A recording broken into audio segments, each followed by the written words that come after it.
Hello, welcome back.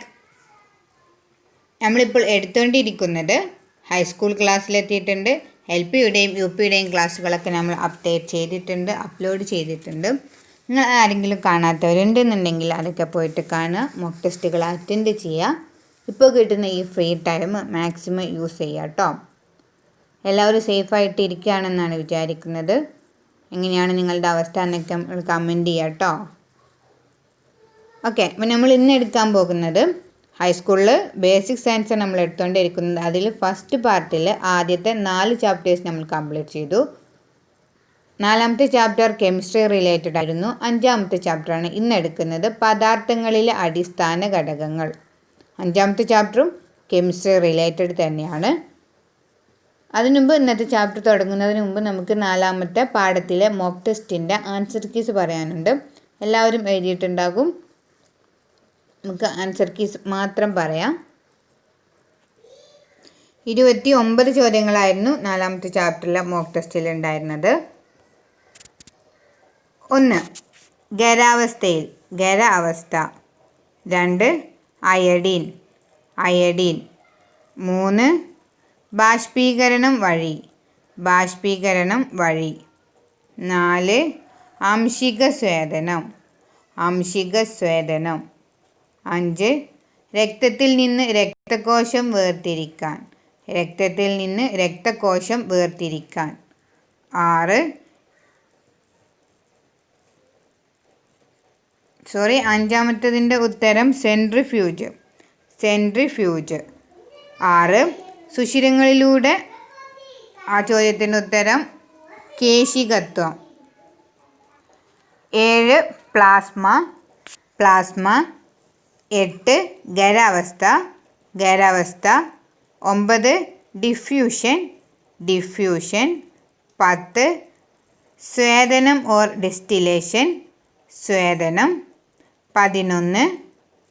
ആംശിക സ്വേദനം. 12. Centrifugation. 13. Chromatography. 14. Bose Einstein condensate. 15. വാതകം. 16. സ്വർണം. 17. 100 degree Celsius. 18. Funnel. 19. Centrifugation. 20. Fermionic condensate. 21. ഉൽപ്പതനം ഓർ സബ്ലിമേഷൻ. 22. സോഡാവെള്ളം. 23. Storage battery. 24. ക്രൊമാറ്റോഗ്രഫി. 25. പ്ലാസ്മ. 26. പാറ്റഗുളിക. 27. Crude oil. 28. സെൻട്രിഫ്യൂഗേഷൻ. 29. ലാസ്റ്റ് ചോദ്യം, പദാർത്ഥം ഓർ ദ്രവ്യം. അപ്പോൾ ഇത്രയാണ് 4ാമത്തെ ചാപ്റ്ററിലെ 29 ചോദ്യങ്ങൾ. എല്ലാവരും എഴുതിയിട്ടുണ്ടാകും. നിങ്ങളുടെ സ്കോർ ഇപ്പോൾ തന്നെ മറക്കാതെ കമൻറ്റ് ചെയ്യുക. പിന്നെ ഇങ്ങനെയൊക്കെ ക്ലാസ് കേട്ടിട്ടും പിന്നെ നോട്ട് എഴുതി വെച്ചിട്ടും പോയിൻറ്റ്സ് ഉണ്ടാക്കിയിട്ടും ഒക്കെ നിങ്ങൾക്ക് മോക്ക് ടെസ്റ്റിൽ ഫുൾ മാർക്ക് സ്കോർ ചെയ്യാൻ പറ്റുന്നില്ല എന്നുണ്ടെങ്കിൽ നിങ്ങൾ കമൻറ്റ് ചെയ്യണം കേട്ടോ. കാരണം ഇത്രയ്ക്ക് ചെയ്തിട്ടും മോക്ക് ടെസ്റ്റിൽ ഫുൾ മാർക്ക് കിട്ടേണ്ടതാണ്. കാരണം നമ്മൾ പഠിക്കുന്നുണ്ട്, പിന്നെ നോട്ട് എഴുതി വെക്കുന്നുണ്ട്, അത് മനസ്സിലാക്കി പഠിക്കുന്നുണ്ട്. ഇത്രയൊക്കെ ചെയ്തിട്ടും മോക്ക് ടെസ്റ്റിൽ ഫുൾ സ്കോർ ചെയ്യേണ്ടതാണ്. കാരണം ജസ്റ്റ് നമ്മളത് മറക്കാനുള്ള ടൈമും കൂടി ആയിട്ടില്ല. അപ്പോൾ നിങ്ങൾ പറയാം, നിങ്ങളുടെ ഫീഡ്ബാക്ക് അനുസരിച്ചിട്ട് അതിനുള്ള റിപ്ലൈ ഞാൻ തരുന്നതാണ്. ഓക്കെ, അപ്പോൾ നമ്മൾ ഇന്ന് എടുക്കാൻ പോകുന്നത് നമ്മൾ പറഞ്ഞു 5ാമത്തെ ചാപ്റ്ററാണ്. ഇതും കെമിസ്ട്രി റിലേറ്റഡ് ആണ്. ഈ 4ാമത്തെ ചാപ്റ്ററിൻ്റെ പദാർത്ഥ സ്വഭാവത്തിൻ്റെ ബാക്കിയായിട്ട് തന്നെയാണ് ഇതും വരുന്നത്. എപ്പോഴും പറയാറുണ്ട്, എല്ലാവരും ഇമ്പോർട്ടൻ്റ് ആയിട്ട് ചെയ്യേണ്ട കാര്യങ്ങളാണ്. നിങ്ങളുടെ നോട്ട്ബുക്ക് എടുക്കുക. ഞാൻ പറഞ്ഞിട്ടുണ്ടായിരുന്നു ഓരോ സബ്ജക്റ്റിനും ഓരോ നോട്ട് വേണമെന്ന്. അപ്പോൾ നോട്ട്ബുക്ക് എടുക്കുക. ആ നോട്ട്ബുക്കിൽ എന്ത് ചെയ്യുക, ഇമ്പോർട്ടൻ്റ് ആയിട്ടുള്ള കാര്യങ്ങൾ പോയിൻറ്റ്സ് എഴുതി വെക്കുക. നിങ്ങൾക്ക് എങ്ങനെ വേണമെങ്കിലും പോയിൻറ്റ്സ് എഴുതി വെക്കാം. ചിത്രങ്ങൾ വഴിയോ കൺസെപ്റ്റ് മാപ്പ് വഴിയോ അല്ലെങ്കിൽ ഫ്ലോ ചാർട്ട് എങ്ങനെയായാലും നോട്ട് എഴുതി വെക്കാം. നിങ്ങളുടെ ഇഷ്ടം പോലെ ചെയ്യാം. എന്നിട്ട് പിന്നെ എന്ത് ചെയ്യുക, മോക്ക് ടെസ്റ്റിൻ്റെ സമയം വരുമ്പോൾ ആ ചോദ്യങ്ങളും അതിൻ്റെ ഉത്തരങ്ങളും അപ്പോൾ തന്നെ എഴുതി വെക്കുക. ഇതൊന്നും മറക്കരുത്. നമുക്ക് വേണ്ടിയിട്ടാണ് നമ്മൾ പഠിക്കുന്നത് എന്ന ബോധത്തോടെ പഠിക്കാം. ഇപ്പോൾ കിട്ടുന്ന സമയം നാളെ നമുക്ക് ഒരിക്കലും കിട്ടില്ല. അതുകൊണ്ട് ഉള്ള സമയം മാക്സിമം യൂസ് ചെയ്യാം കേട്ടോ. 5ാമത്തെ ചാപ്റ്റർ പദാർത്ഥങ്ങളിലെ അടിസ്ഥാന ഘടകങ്ങൾ. ഇവിടെ കുറച്ച് കാര്യങ്ങൾ ഇവിടെ കൊടുത്തിട്ടുണ്ട് ചിത്രത്തിൽ. പൊട്ടാസ്യം പെർമാംഗനേറ്റ് ലായനി, കോപ്പർ ഉപ്പ് വെള്ളം, കാർബൺ പഞ്ചസാര ലായനി, ഇരുമ്പയിര്, സൾഫർ ജലം, കോപ്പർ സൾഫേറ്റ് ലായനി. നാം അധിവസിക്കുന്ന ഭൂമി വൈവിധ്യമാർന്ന പദാർത്ഥങ്ങളാൽ സമ്പന്നമാണ്. വിവിധ അവസ്ഥകളിലായി കാണപ്പെടുന്ന ഈ പദാർത്ഥങ്ങളിൽ മിക്കവയും മിശ്രിതങ്ങളും മറ്റുള്ളവ ശുദ്ധ പദാർത്ഥങ്ങളുമാണ്. നമുക്ക് ഒരുപാട് പരിചിതമായ പദാർത്ഥങ്ങളെ മിശ്രിതങ്ങളായും ശുദ്ധ പദാർത്ഥങ്ങളായും തരംതിരിച്ചിട്ടുണ്ട്. നമുക്ക് ചിത്രത്തിൽ കാണുന്ന നമുക്ക് അറിയുന്ന ഒരുപാട് കാര്യങ്ങളുണ്ട് ഈ ചിത്രത്തിൽ. കൽക്കണ്ടം, പൊട്ടാസ്യം പെർമാംഗനേറ്റ്, സ്വർണം, വെള്ളി എന്നിവ ശുദ്ധ പദാർത്ഥങ്ങളാണ്.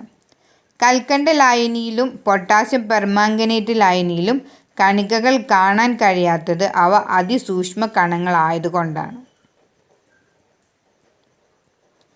കർപ്പൂരം കത്തിക്കുമ്പോൾ ഗന്ധം അനുഭവപ്പെടും. കർപ്പൂരം പൂർണ്ണമായും അപ്രത്യക്ഷമായിട്ടും അതിൻ്റെ ഗന്ധം ചുറ്റുപാടും നിലനിൽക്കുന്നുണ്ട്. ഇവിടെ കർപ്പൂരത്തിൻ്റെ കണികൾ നമുക്ക് കാണാൻ പറ്റുന്നില്ല. പക്ഷേ ഇതിൽ നിന്ന് മനസ്സിലാക്കേണ്ട കാര്യം കർപ്പൂരം അതിസൂക്ഷ്മ കണങ്ങളായി വായുവിൽ വ്യാപിച്ചിരിക്കുന്നു എന്നതാണ്. അപ്പോൾ നമുക്കറിയാം, കൽക്കണ്ടവും പൊട്ടാസ്യം പെർമാംഗനേറ്റും ജലവും കർപ്പൂരവുമെല്ലാം അതിസൂക്ഷ്മ കണങ്ങളാൽ നിർമ്മിതമാണ്. ഇതുപോലെ സ്വർണം, വെള്ളി തുടങ്ങി ശുദ്ധ പദാർത്ഥങ്ങളെല്ലാം അതിസൂക്ഷ്മ കണങ്ങളാൽ നിർമ്മിതമാണ്. ഇവിടെ പഞ്ചസാര ചൂടാക്കുന്ന ഒരു പ്രവർത്തനം കൊടുക്കുന്നുണ്ട്. പഞ്ചസാര ചൂടാക്കുമ്പോൾ ലഭിക്കുന്ന പദാർത്ഥങ്ങളാണ് കാർബണും ജലവും. പഞ്ചസാരയുടെ ഘടകങ്ങൾ കാർബണും ജലവുമാണെന്ന് ബോധ്യപ്പെടും. പഞ്ചസാര ചൂടാക്കിയപ്പോൾ കിട്ടിയ കാർബണിനെ വീണ്ടും ഘടകങ്ങളാക്കാൻ സാധിക്കില്ല. പക്ഷേ ജലത്തിലൂടെ വൈദ്യുതി കടത്തിവിട്ടാൽ അതിനെ ഹൈഡ്രജനും ഓക്സിജനുമായി വിഭജിക്കാമെന്ന് സർ ഹംഫ്രി ഡേവി 1806 കണ്ടുപിടിച്ചു. ഹൈഡ്രജൻ ഓക്സിജനിൽ കത്തുമ്പോൾ ജലമുണ്ടാകുമെന്ന ഹെൻറി കാവൻഡിഷിൻ്റെ കണ്ടുപിടുത്തമാണ് ഇതിലേക്ക് നയിച്ചത്. പഞ്ചസാര എന്ന ശുദ്ധ പദാർത്ഥത്തെ കാർബൺ, ഹൈഡ്രജൻ, ഓക്സിജൻ എന്നീ ഘടകങ്ങളാക്കാൻ കഴിയും. അതുപോലെ തന്നെ ജലം എന്ന ശുദ്ധ പദാർത്ഥത്തെ ഹൈഡ്രജൻ, ഓക്സിജൻ എന്നീ ഘടകങ്ങളാക്കാനും സാധിക്കും. അതേസമയം കാർബൺ, ഹൈഡ്രജൻ, ഓക്സിജൻ, സ്വർണം, വെള്ളി മുതലായ ശുദ്ധ പദാർത്ഥങ്ങളെ വീണ്ടും രാസപ്രവർത്തനത്തിലൂടെ ഘടകങ്ങളാക്കാൻ സാധിക്കുകയില്ല. അടുത്തത് പറയാൻ പോകുന്നത് ഇലമെൻറ്റ്സ് ആൻഡ് കോമ്പൗണ്ട്സ്, മൂലകങ്ങളും സംയുക്തങ്ങളും. ശുദ്ധ പദാർത്ഥങ്ങൾ 2 തരമുണ്ടെന്ന് പറഞ്ഞു.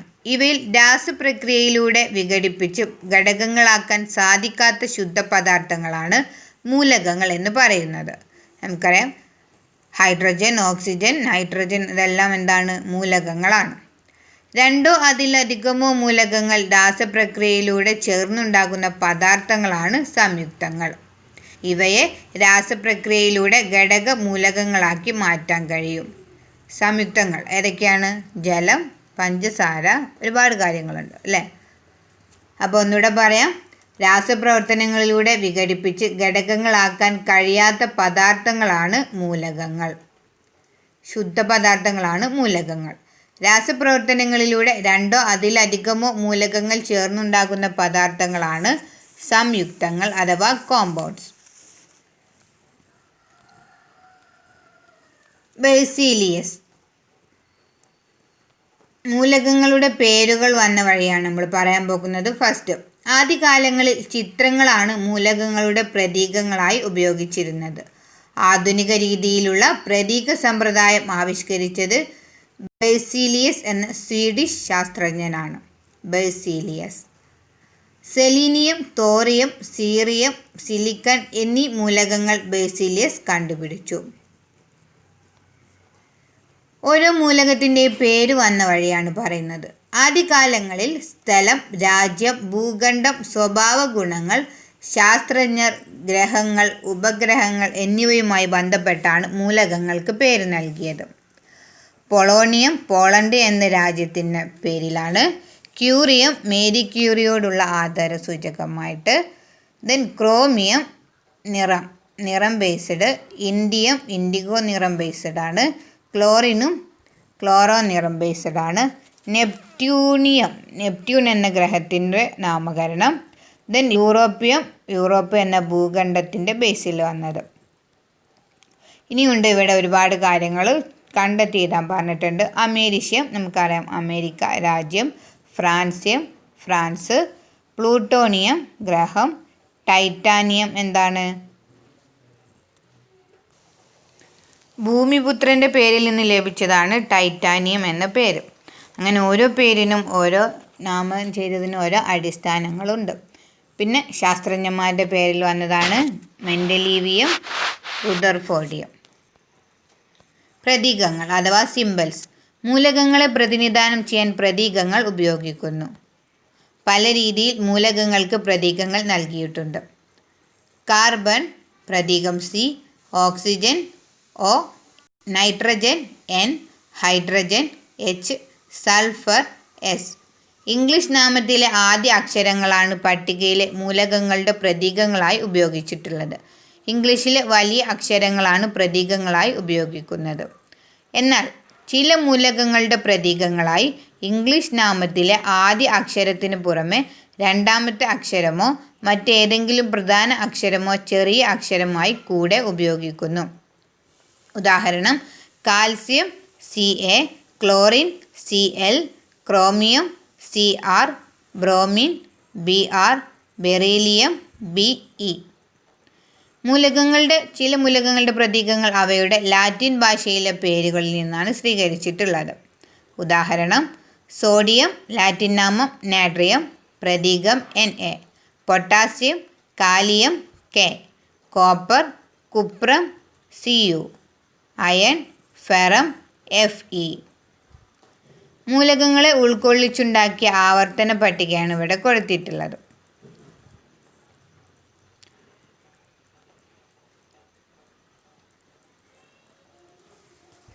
പീരിയോഡിക് ടേബിൾ വേണമെങ്കിൽ ഒന്ന് സ്കെച്ച് ചെയ്തെടുക്കാം. നമുക്ക് അറിയുന്ന മൂലകങ്ങളുടെ ആറ്റോമിക് നമ്പർ നോക്കാം, നേരിട്ട് കണ്ട മൂലകങ്ങൾ നോക്കാം, നിത്യജീവിതത്തിൽ പ്രയോജനപ്പെടുന്ന മൂലകങ്ങൾ, പിന്നെ ഖരം, ദ്രാവകം, വാതകം അവസ്ഥകളിൽ കാണുന്ന മൂലകങ്ങൾ, അങ്ങനെ നമുക്കറിയുന്നതൊക്കെ ഐഡൻറ്റിഫൈ ചെയ്യാം. അടുത്തത് ആറ്റവും തന്മാത്രയും. Atom and molecule. ഒരു മൂലകത്തിൻ്റെ ഏറ്റവും ചെറിയ കണം എന്താണെന്ന് നോക്കാം. കാർബൺ ഒരു മൂലകമാണ്. കാർബൺ മൂലകം ധാരാളം ചെറു കണങ്ങൾ ചേർന്നതാണ്. കാർബൺ കഷണത്തെ വീണ്ടും ചെറുതാക്കി അതിസൂക്ഷ്മ കണങ്ങളാക്കുന്ന കാര്യം.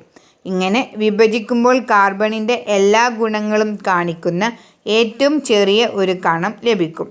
ഈ കണത്തെയാണ് കാർബണിൻ്റെ ഒരു ആറ്റം എന്ന് പറയുന്നത്. മറ്റു മൂലകങ്ങളും ഇതുപോലെ അവയുടെ ആറ്റങ്ങളാൽ നിർമ്മിതമാണ്. ഒരു മൂലകത്തിൻ്റെ എല്ലാ സ്വഭാവങ്ങളും കാണിക്കുന്ന ഏറ്റവും ചെറിയ കണികയാണ് ആറ്റം. ഹീലിയം, നിയോൺ തുടങ്ങിയ ചില വാതക മൂലകങ്ങളുടെ ആറ്റങ്ങൾ ഒറ്റ ആറ്റമായി തന്നെ സ്വതന്ത്രമായി നിൽക്കും.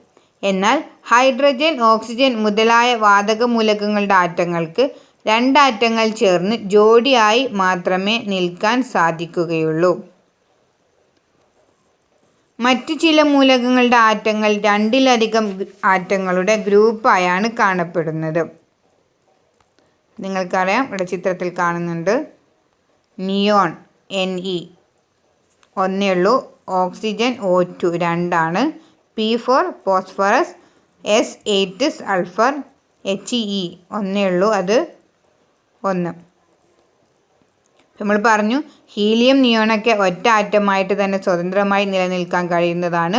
ഹൈഡ്രജനും ഓക്സിജനും ഒക്കെ എന്താണ്, 2 ആറ്റങ്ങൾ ചേർന്ന് ജോഡിയായിട്ടാണ് കാണുന്നത്. പിന്നെ അതിൽ കൂടുതലുള്ളതാണ് ഫോസ്ഫറസും സൾഫറൊക്കെ. ഇങ്ങനെ സ്വതന്ത്രമായും സ്ഥിരമായും നിലനിൽക്കുന്ന ഏറ്റവും ചെറിയ കണങ്ങളെയാണ് തന്മാത്രകൾ എന്ന് പറയുന്നത്. ഇതുപോലെ സംയുക്തങ്ങൾക്കും തന്മാത്രകളുണ്ട്. സംയുക്ത തന്മാത്രകളിൽ വ്യത്യസ്ത മൂലക ആറ്റങ്ങളാണ് ഉണ്ടാവുക. നമ്മൾ പറഞ്ഞു സ്വതന്ത്രമായും സ്ഥിരമായും നിൽക്കാൻ കഴിയുന്ന ഏറ്റവും ചെറിയ കണങ്ങളാണ് തന്മാത്രകൾ. ഒരു മൂലകത്തിൻ്റെ എല്ലാ സ്വഭാവവും കാണിക്കുന്ന ഏറ്റവും ചെറിയ കണികയാണ് ആറ്റം. ആറ്റത്തിൻ്റെ വലിപ്പം. ഒരാറ്റത്തിൻ്റെ വലിപ്പത്തെക്കുറിച്ച് ഊഹിക്കാൻ കഴിയുമോ? ആറ്റമോസ് എന്ന ലാറ്റിൻ പദത്തിൽ നിന്നാണ് ആറ്റം എന്ന വാക്കുണ്ടായത്. ഈ വാക്കിൻ്റെ അർത്ഥം വിഭജിക്കാൻ കഴിയാത്തത് എന്നാണ്. സ്വർണത്തിൻ്റെ ഒരാറ്റത്തിൻ്റെ വ്യാസം ആണ് ഇവിടെ കൊടുത്തിട്ടുള്ളത്. അതായത് ഏകദേശം 3.5 കോടി സ്വർണ്ണ ആറ്റങ്ങൾ നിരനിരയായി വെച്ചാൽ 1 സെൻറ്റിമീറ്റർ മാത്രമേ നീളമുണ്ടാകൂ. ഭാരതീയനായ കണാദൻ, ഗ്രീക്ക് ചിന്തകനായ ഡെമോക്രീറ്റസ് എന്നിവർ നൂറ്റാണ്ടുകൾക്ക് മുമ്പ് തന്നെ പദാർത്ഥത്തിലെ ചെറു കണങ്ങളെക്കുറിച്ച് പ്രവചിക്കുകയുണ്ടായി. ആധുനിക ആറ്റം സിദ്ധാന്തം ആവിഷ്കരിച്ചത് ഇംഗ്ലീഷ് ശാസ്ത്രജ്ഞനായ ജോൺ ഡാൾട്ടനാണ്. അയാളുടെ കാലഘട്ടം 1766 മുതൽ 1844 വരെ. ആറ്റങ്ങളെയും തന്മാത്രകളെയും സൂചിപ്പിക്കുന്ന വിധം. ഇത് കുറച്ച് പറയാനുണ്ട്. പിന്നെ കെമിസ്ട്രി ആയതുകൊണ്ട് തന്നെ ഒരുപാട് ലെങ്ത്ത് കൂടുന്നതുകൊണ്ട് നിങ്ങൾക്ക് ചടക്കാൻ ചാൻസ് ഉണ്ട്. അതുകൊണ്ട് നമുക്ക് ഇതിൻ്റെ ബാക്കിയും മോക്ക് ടെസ്റ്റും കൂടി അടുത്ത വീഡിയോയിലായിട്ട് ചെയ്യാം. ആ വീഡിയോയിൽ കാണാം. Okay, thank you.